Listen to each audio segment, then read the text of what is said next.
کاروبار کی بندش کے حوالے سے کافی لوگ پریشان رہتے ہیں۔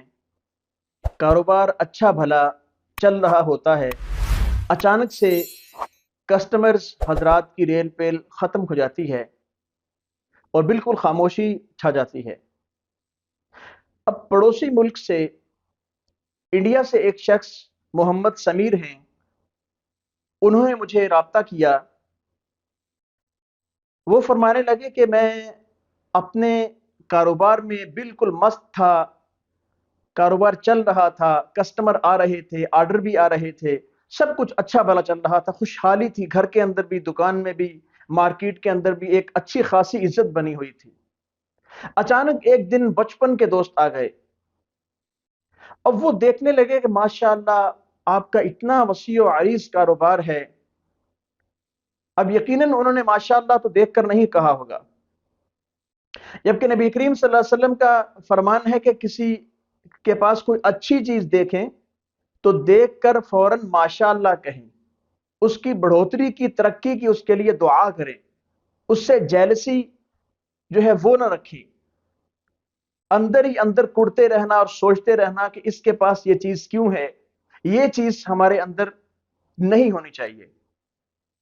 اب وہ ایک دم اس کا کاروبار دیکھ کے اس کے دوست خاموش بیٹھے ہوئے ہیں اور بس چائے پی اور اتنی خاص کوئی باتیں بھی نہیں کی، بس چائے پی اور اتنی خاص کوئی باتیں بھی نہیں کی۔ اب وہ یہ سارا کچھ دیکھنے لگا کہ یہ مجھے مل کے ان کو خوشی ہونی چاہیے کہ میں ان کا بچپن کا دوست ہوں، پرانی چھوٹی کلاسز کا ان کا کلاس فیلو ہوں، اور یہ اتنے خوش نہیں نظر آ رہے جتنا فون پہ یہ خوش تھے میرے ساتھ کہ ہمیں آپ کی ملنے سے بہت خوشی ہوگی، آپ ہمیں ملاقات کا موقع دیں، ٹائم بتائیں، آپ کہاں رہتے ہیں، ہم آپ سے ملنا چاہتے ہیں۔ اب ان کے کاروبار کو یقیناً ان کی نظر بد لگ گئی، نظر بد کا وہ شکار ہو گیا۔ اب انہوں نے مجھ سے رابطہ کیا تو میں نے چیک کیا تو یقیناً نظر بد تھی۔ نظر بد کے حوالے سے بھی میں نے ان کو کافی ساری جو اپنی پرانی ویڈیوز کی میں نے لنک وغیرہ سینڈ کیے، اور دوسرا میں نے سورہ مزمل کی آیت نمبر 7 ہے، ان لک فی النہار سبحا طویلا، یہ ان کو میں نے بتائی کہ ہر نماز کے بعد 41 دفعہ پڑھنے کا معمول بنائیں۔ چھوٹی سی آیت ہے۔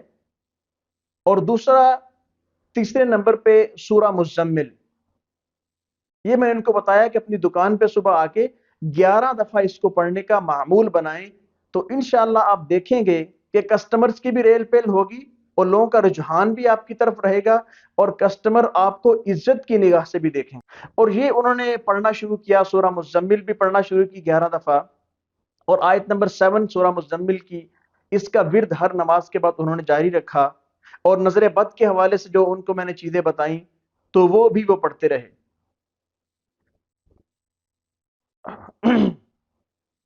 چند دنوں میں ان کا فون آیا کہ الحمدللہ میں خوشحال ہوں اور اب کاروبار ٹھیک ہے، اللہ کے حکم سے چل رہا ہے اور سب کچھ اپنی اصلی حالت پہ آ چکی ہے۔